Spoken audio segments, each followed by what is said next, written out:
जय हिंद बच्चों, अपना स्कूल ऑनलाइन चैनल में आपका स्वागत है। आज हम क्लास 6th में सोशल साइंस सब्जेक्ट में चैप्टर स्टडी करेंगे सेकंड पार्ट अवर कम्युनिटी लाइफ में यूनिटी इन डाइवर्सिटी को। तो फर्स्ट पार्ट हमने कर लिया था। फर्स्ट पार्ट का जो लिंक है वो आपको डिस्क्रिप्शन में मिल जाएगा। आज हम इस वीडियो में क्या है सेकंड पार्ट को डिस्कस करेंगे, डाइवर्सिटी इन इंडिया से शुरू करेंगे। तो ये शुरू करते हैं चैप्टर को। डाइवर्सिटी मीन्स होता है डिफरेंसेज। इंडिया में देखिए किस किस चीज़ का डाइवर्सिटी है। India is a large country extending from Kashmir to Kanyakumari. देखिए इंडिया क्या है, कश्मीर से लेके कन्याकुमारी तक बहुत बड़ा देश है।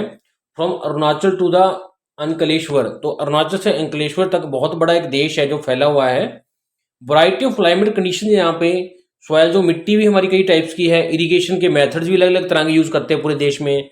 हमारे जो कल्चरल और रिलीजियस बैकग्राउंड्स हैं, जो हमारा कल्चर है, हमारा जो धर्म है, उसका बैकग्राउंड है, वो भी बहुत ज़्यादा सिम्बलाइज है, डाइवर्स है, डिफरेंट है कई फील्ड्स में। If you try to observe the food habits, अगर हम फूड हैबिट्स की बात करें लोगों की और क्लॉथ्स की जो वो पहनते हैं, वियर करते हैं, and the work they do in different parts, और जो काम करते हैं डिफरेंट पार्ट्स में कंट्री के, you will clearly notice that, आप अच्छी तरह से समझ जाओगे, क्लियर हो जाएगा आपको the variety and diversity of the different region, कि हमारे एरिया वाइज बहुत हमें वैरायटी है, डाइवर्सिटी है। तो मीन्स हमारे देश में कई प्रकार के धर्म की पालना हो जाती है, कई प्रकार के हमारे खाना खाए जाते हैं, मिट्टियाँ भी हमारी, मिट्टी भी, ज़मीन भी हमारी कई प्रकार की है, लैंड फॉर्म भी कई प्रकार की है, तो हमारा बोलने की लैंग्वेजेस भी कई प्रकार की। तो इस तरह हमारे देश में काफ़ी सारी डिफरेंसेस हैं, वैरायटीज़ हैं, region wise, area wise. Even within a region, एक एरिया की बात करें किसी खास, the life style is very much different in rural and urban areas. अगर हम किसी खास एरिया रीजन की बात भी करें तो उसमें भी देखिए आपको डिफरेंस मिलेगा, किस लाइफ में, रूरल लाइफ में, नहीं गाँव की लाइफ में, और अर्बन लाइफ में, शहर की लाइफ में भी।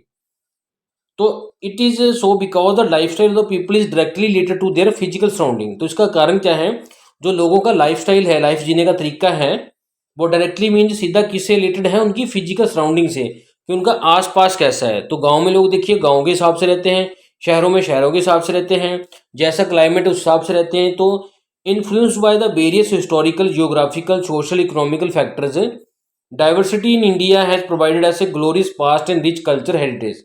तो देखिए इन्फ्लुएंस मीन्स प्रभावित होने से, हिस्टोरिकल मीन्स अपना हिस्ट्री वाइज, इतिहास wise, geographically means area wise, socially और इकोनॉमिकली फैक्टर्स, सोसाइटी में समाज के अकॉर्डिंग, इकोनॉमिक मीन्स पैसे वाइज, हमें डाइवर्सिटी है, डिफरेंसेस है इंडिया में, जिससे हमारा जो ग्लोरियस पास्ट मीन्स हमारा जो पास्ट था वो था बहुत ही अच्छा, जिसको हम गर्व करते हैं, और हमारा जो कल्चर है बहुत अमीर है। This has paved the way for the unity in diversity. तो इससे क्या है, हमारी जो यूनिटी है वो डाइवर्सिटी होते हुए भी हम में एकता है, इतना कुछ डिफरेंस होने के बाद भी हम यूनिटी में है, एकता में है। तो बात करते हैं यूनिटी इन डाइवर्सिटी में। Indian unity is not something imposed from the outside. देखिए जो इंडिया की एकता है वो बाहर से नहीं बनाई गई, it is the outcome of our appreciation and tolerance for different beliefs and customs of India. ये किसके कारण एकता है हमारी, क्योंकि हम टॉलरेंस मीन सहनशील है डिफरेंट बिलीफ्स के कारण, कि हम दूसरों की भी जो बिलीफ्स हैं, उनके सोच है, उसको टॉलरेट करते हैं, और कस्टम्स हम उनके साथ अप्रिशिएट भी करते हैं, उनकी अप्रिशिएशन में उनकी प्रशंसा भी करते हैं, उनके बिलीफ्स की, उनके राय की, उनके कस्टम्स की, उनके कपड़ों की, उनके रवैये की। तो इस कारण हम अंदर से क्या है, यूनिटी है। In fact India's unity is diversity is a unique feature which has always been our source of strength. तो देखिए इनफैक्ट में असल में इंडिया की यूनिटी है, हमारी जो एकता है, डाइवर्सिटी मीन्स डिफरेंस होने के बाद भी, ये एक यूनिक फीचर में खास फीचर है, खास एक अपना फीचर बन जाता है जे, जिसने हमेशा क्या है, स्ट्रेंथ मीन्स है, एक ताकत का सोर्स रहा है हमारे लिए।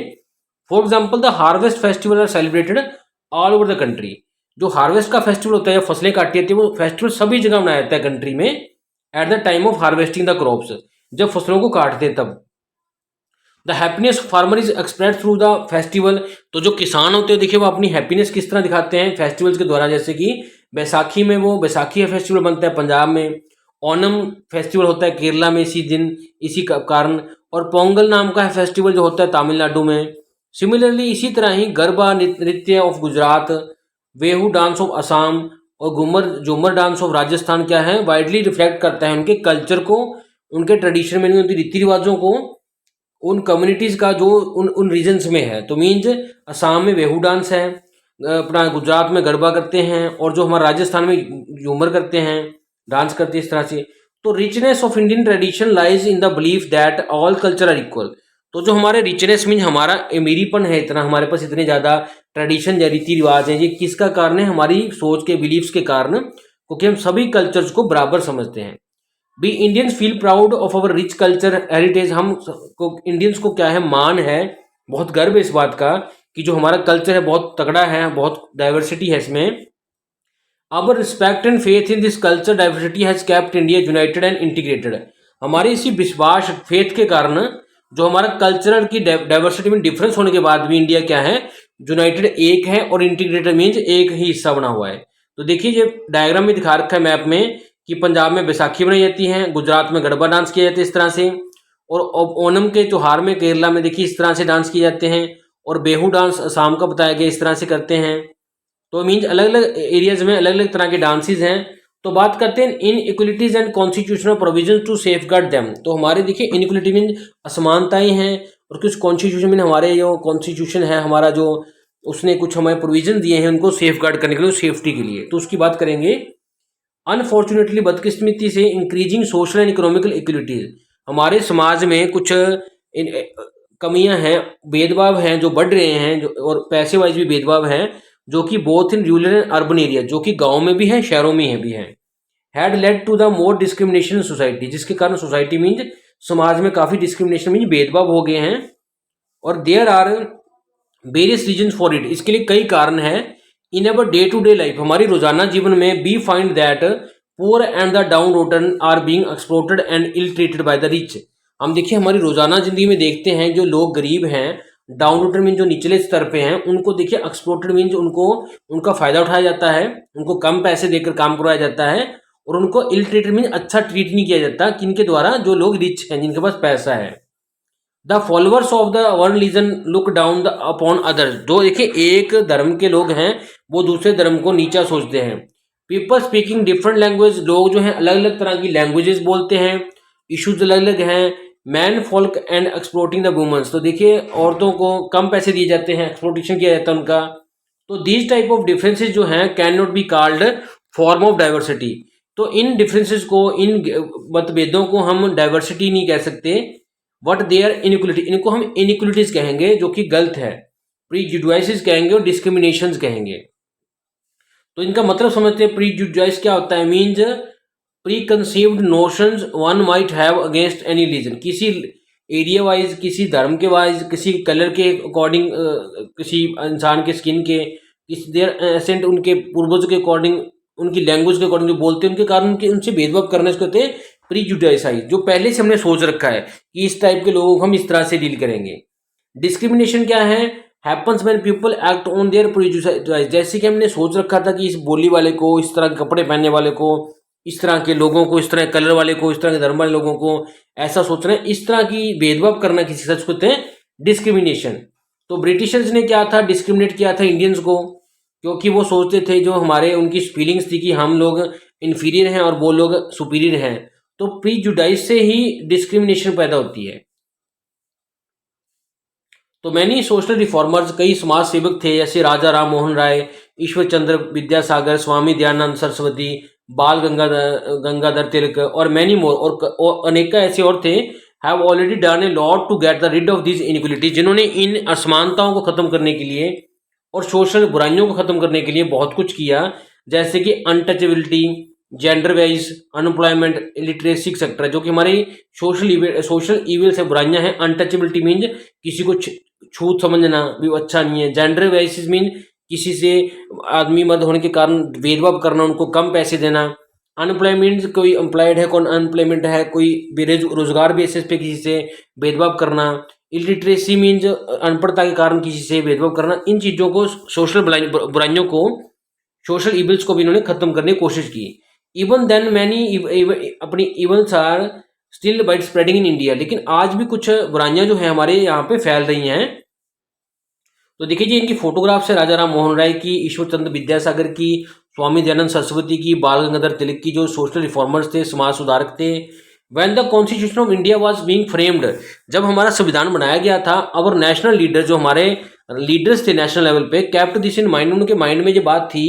Therefore they included many such provision in the constitution, which aim at bringing social economical and political economy. तो देखिए उनके दिमाग में पहले ये बात थी, तो इसलिए उन्होंने इंक्लूड मीन्स कई तरह की ऐसी व्यवस्थाएं गई गई हैं हमारे कॉन्स्टिट्यूशन में, हमारे संविधान में, जो एम करती हैं किस चीज़ में, उनका मकसद क्या है, एम क्या है, कि हम ब्रिंग करें, हम लेके आए क्या, सोशल और इकोनॉमिक और पॉलिटिकल, कि समाज में और पैसे वाइज और राजनीति में इक्वलिटी मीन समानता लेके आए। तो फंडामेंटल राइट्स हमारे मौलिक अधिकार हैं, राइट जो हमें फ्रीडम का है, राइट इक्वलिटी का है, राइट हमें एक्सप्लोटेशन से है, ये क्या है कॉन्स्टिट्यूशन में डाले गए।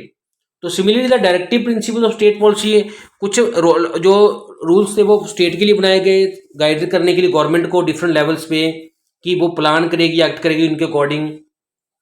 तो these directive principles have gone a long way in achieving the national goals of economic and social justice.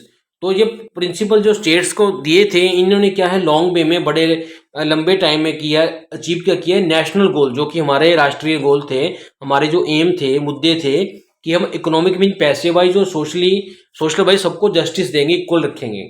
अब you will learn this about the in next class, जो आपकी 7th क्लास है उसमें आप इसको स्टडी करेंगे डिटेल में, principles को और मौलिक अधिकारों को। नेक्स्ट डू यू नो में देखिए स्वामी दयानंद सरस्वती, एक ग्रेट सोशल रिफॉर्मर, जो एक बढ़िया समाज सुधारक थे, ग्रेट महान। Travelled widely cross the country, वो कंट्री में कई जगह गए। His aim mission was to enlighten the people, उनका एम था लोगों को जागरूक करना, जगाना उनकी स्पिरिट को, उनकी आत्मा को नेशनलिज्म के प्रति, कि वो भारत की सोचें, दूर की सोचें, उनमें अवेयरनेस लाना था इक्वलिटी के प्रति, डिग्निटी के प्रति, कि सब एक से रहें। He was totally against the caste system, वो कास्ट सिस्टम के अगेंस्ट थे, वो जात पात को नहीं मानते थे। The root cause of social inequality and discrimination in Indian society, जो कि देखिए हमारा जात पात ही क्या है, हमारे इंडिया में भेदभाव का, असमानता का जो मेन कारण है वो जात पात ही है। According to him all born are equal, तो सभी लोग जो हैं, जो जिन्होंने जन्म लिया वो इक्वल हैं। So there should not be any discrimination, कोई भी भेदभाव नहीं होना चाहिए किसी बेसिस पे। He strongly advocated the cause of education for all, उन्होंने स्ट्रांगली कहा कि सबको पढ़ना चाहिए, specially for the upliftment of women and downtrodden, खास करके लेडीज को और उन लोगों को जिनका विकास नहीं हुआ सोसाइटी में, उनको तो जरूर एजुकेशन चाहिए। तो बात करते हैं हमारी अवर रूरल कम्युनिटी की। India is prime mainly land of villages, तो देखिए इंडिया में ज़्यादातर विलेजेस हैं, तो इसको हम कहते हैं कि लैंड ऑफ विलेजेस है ये। तो 2/3 of the population of our country lives in villages, तो 2/3, 3 में से 2 हिस्से जो हमारी कंट्री के हैं वो विलेजेस मीन गाँव में रहते हैं। These villages represent our rural community, जो हमारी रूरल कम्युनिटी मीन रूरल जो गाँव लेवल पे जो समाज है उसको दर्शाते हैं। मोस्ट ऑफ द रूरल जो पॉपुलेशन है डिपेंड करती है एग्रीकल्चर के ऊपर, अपनी लिवलीहुड मीन्स अपना गुजारा करने के लिए। तो हमारे जो गाँव की ज़्यादातर पॉपुलेशन है वो खेतीबाड़ी करती है अपना गुजारा करने के लिए। आफ्टर इंडिपेंडेंस, आज़ादी के बाद, India has made ट्रेमेंडस progress in the field of agriculture, industry, power generation, other resources. तो देखिए स्वतंत्रता के बाद, इंडिपेंडेंस के बाद इंडिया ने बहुत तरक्की करी एग्रीकल्चर फील्ड में, इंडस्ट्री के फील्ड में, पावर प्रोड्यूस करने के फील्ड में, एंड अदर रिसोर्सेज और फील्ड्स में भी। The impact of this development, इस डेवलपमेंट का जो इम्पैक्ट था ये हम देख सकते हैं विलेजेस में भी, आज के गाँव में भी। तो most of the village are now linked to cities by roads and railways, तो आज की डेट में ज़्यादातर गांव जो है रोड से और रेलवे से जोड़ दिए गए हैं बाकी शहरों के साथ। तो देखिए जैसे एक पिक्चर दिखा रखी है मॉडर्न विलेज की। यूज ऑफ इलेक्ट्रिसिटी, जो बिजली है वो एक रेवोल्यूशनाइज हो गया है रूरल लाइफ में, सब जगह बिजली हो गई है। Television, radio, telephone and different types of home appliances, जितने भी घर में यूज होते हैं कई प्रकार के अप्लायंसेस, वो कॉमन है, आम है। अब रूरल मीन्स गांव में आम मिलते हैं। नाउ द एग्रीकल्चर इम्प्लीमेंट, जो भी एग्रीकल्चर को करने के लिए जो इम्प्लीमेंट्स में संद होते हैं, फर्टिलाइजर्स होते हैं, खाद्य, फाइनेंस, जो पैसा मिलता है वो इजिली मिल जाता है। पहले जो कि शहरों में मिलता था वो गाँव में मिल जाता है। These have helped the farmers to use green revolution, इससे क्या है फार्मर्स को फायदा हुआ है। ग्रीन रेवोल्यूशन मीन्स हरी क्रांति लेके आए कंट्री में। It has change the lifestyle of the rural population, इससे हमारा जो गांव में रहने वाले लोग हैं, पॉपुलेशन है, उनका भी लाइफस्टाइल जीने का तरीका बदला। तो the construction of dams, dams को बनाने से, ब्रिज बनाने से, स्कूल बनाने से, कम्युनिटी सेंटर बनाने से क्या हुआ, हमारी स्टैंडर्ड लिविंग जो थी, हमारे रहने का जो लेवल था रूरल लाइफ का, वो भी इंप्रूव हुआ। However, the rapid rise in population has diluted the positive impact of this progress. लेकिन हमारी पॉपुलेशन में जनसंख्या के बढ़ने के कारण ये जो इफेक्ट था पॉजिटिव जो कि प्रोग्रेस का, वो थोड़ा सा डिल्यूट मीन्स कम हो गया, क्योंकि हमारी जनसंख्या बहुत बढ़ गई है, तो वो जो फायदे थे हमें वो दिख नहीं रहे। इन spite of the continuous efforts, हमारी लगातार कोशिशों के बावजूद भी इंडिपेंडेंस के बाद मैनी प्रॉब्लम स्टिल परसिस्ट, अब भी कई प्रॉब्लम जो हैं पुरानी अभी भी चल रही हैं। Many of our villages are still under developed, कई हमारे अभी भी गांव जो है अंडर डेवलपमेंट है। अनहाइजीनिक मीन अभी भी साफ सुथरे नहीं हैं। Without even the basic community, बिना मुढ़ली जरूरी सुविधाओं के है। And villages also face the problem of inequality, तो विलेजेस में क्या है, इक्वल नहीं चीज़ें, कई इलिटरेसी अनपढ़ता है, इग्नोरेंस मीन्स चीज़ों को इग्नोर करते हैं आज की डेट में भी, रूरल इंडेप्टनेस है, कर्जा है, अनएम्प्लॉयमेंट बेरोजगारी है, और bonded labour means slavery labour, जिसमें लोगों को स्लेब बना के मीन्स गुलामी लेबर ज़्यादा है आज की डेट में भी कई गाँवों में। For this me must stand together, इसके लिए हमें सबको इकट्ठा खड़े होना चाहिए और try to solve the problem, इन प्रॉब्लम को सॉल्व करना चाहिए। वेयर इनको वार रूटिंग, इनको जड़ से उखाड़ देना चाहिए। इफ द विलेजेस प्रॉस्पर, अगर हमारे जो गाँव भी प्रॉस्पर मीन खुशहाल होंगे, India will definitely become economical and socially strong, तो इंडिया जो हमारा भारत जो है पैसे वाइज भी और समाज वाइज भी क्या है स्ट्रांग हो जाएगा, क्योंकि हमारा इंडिया बना किसका हुआ, ज़्यादातर विलेजेस का ही बना हुआ, जिसको लैंड ऑफ विलेज कहते हैं।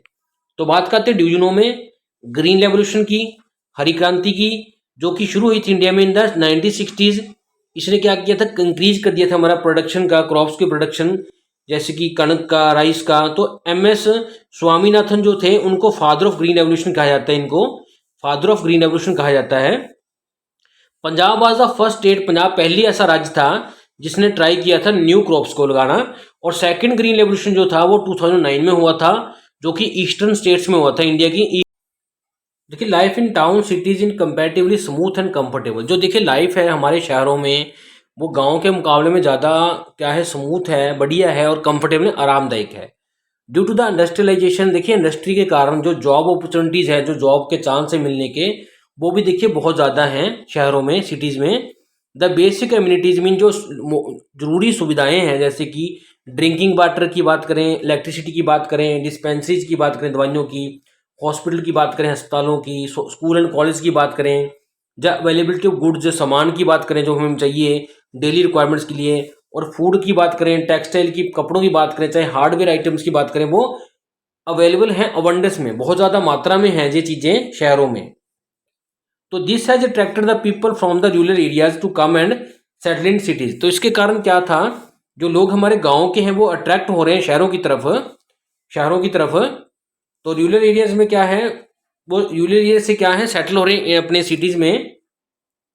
But with more and more people from the rural area, जैसे देखिए ज़्यादा से ज़्यादा लोग जो हैं गांव से टाउन्स की तरफ आ रहे हैं, सिटीज़ की तरफ आ रहे हैं, तो देखिए इससे क्या है, जो सिटीज़ है हमारी ओवर पॉपुलेटेड, बहुत ज़्यादा उनमें पॉपुलेशन बढ़ गई है, जिसके कारण स्केर से हो गई, हमारी कमी हो गई है इन बेसिक कम्युनिटीज़ की, जो हम ऊपर बात कर रहे थे कि बहुत ज़्यादा अमाउंट में थी। तो in spite of tremendous development in the field of transport, the roads are over, देखिए फिर हमने कितनी तरक्की कर ली है ट्रांसपोर्ट में, आवाजाही के साधनों में, तो फिर भी उसके बावजूद भी, जैसे रेलवे भी है आज की डेट में, शिप्स भी हैं, हवाई जहाज भी हैं, फिर भी देखिए रोड जो है हमारी ओवर क्राउडेड है, भरी हुई रहती है भीड़ भड़के से। हमारा जो सिटी का सिस्टम है डिस्पोजल का वेस्ट को, वो भी एक प्रॉब्लम है। लेक को प्रॉपर, हमें प्रॉपर सैनिटेशन मीन सफाई का सिस्टम नहीं है, ड्रेनेज का सिस्टम नहीं है। स्केर्सिटी ऑफ क्लीन वाटर, जो क्लीन वाटर भी की कमी रहती है सप्लाई करने के लिए, और मेकिंग द, इससे क्या है जो लाइफ हमारी सिटीज़ को भी डिफिकल्ट बन रही है। अनफॉर्चुनेटली विद कस्मिन से इकोनॉमिक एंड सोशल इक्वलिटी, जो हमारी इकोनॉमिक मीन्स पैसे वाइज और सोसाइटी वाइज जो भेदभाव हैं हमारे, वो इंक्रीज हो रहे हैं, which cause unrest and social tension, जिसके कारण हमारा जो समाज है वो अनरेस्ट है और उसमें टेंशन हो रहे लोगों में, आपस में मतभेद बढ़ रहे हैं, मतभेद। तो how can be meet such challenge, इन चैलेंजेस को हम कैसे मीट करें, कैसे निपटें। Every community need a system of governance, तो इसलिए हमें हर एक समाज में कुछ गवर्नेंस चाहिए, कोई ऐसी गवर्नमेंट चाहिए। तो इन एंशियंट इंडिया, पुराने समय में इंडिया में क्या था, it was easily manage through the village panchayat. तो हमारे इंडिया में स्टार्टिंग से शुरुआत से क्या थी, विलेज में पंचायतें होती थी जो ऐसी चीज़ों को मैनेज करती थी। आफ्टर इंडिपेंडेंस, आज़ादी के बाद we have similar type of institution, लेकिन आज़ादी के बाद भी हमारे पास ऐसी सिस्टम है जो हमारे पुराने समय में होते थे पंचायतें। तो आज भी हमारे ग्राम पंचायतें हैं विलेजेस में, और म्यूनसिपल बॉडीज़ हैं हमारी सिटीज़ में। इन द सब्सिक्वेंट चैप्टर्स, आने वाले चैप्टर्स में हम पढ़ेंगे, डिस्कस करेंगे importance of working together to solve our problems, कि हम कैसे इकट्ठे टुगेदर को काम करके अपनी प्रॉब्लम्स को सॉल्व कर सकते हैं। तो बात करते देखिए, ये अर्बन सिटी का बताया हुआ है, जहाँ पे सिटीज में देखिए कितनी भीड़ है, कितनी तरह की गुड्स मिलती हैं, कितनी तरह की दुकानें हैं। तो बात करते हैं डिवीजनों में, तो there are about 337 million people living in 7,935 towns and cities. तो देखिए हमारे 7,935 टाउन और सिटीज में 377 मिलियन लोग रह रहे हैं, जो कि इंडिया का 31.2% पॉपुलेशन का पार्ट है। तो every third Indian lives in city, तो हर तीसरा भारतीय जो है सिटी में रह रहा है, शहर में।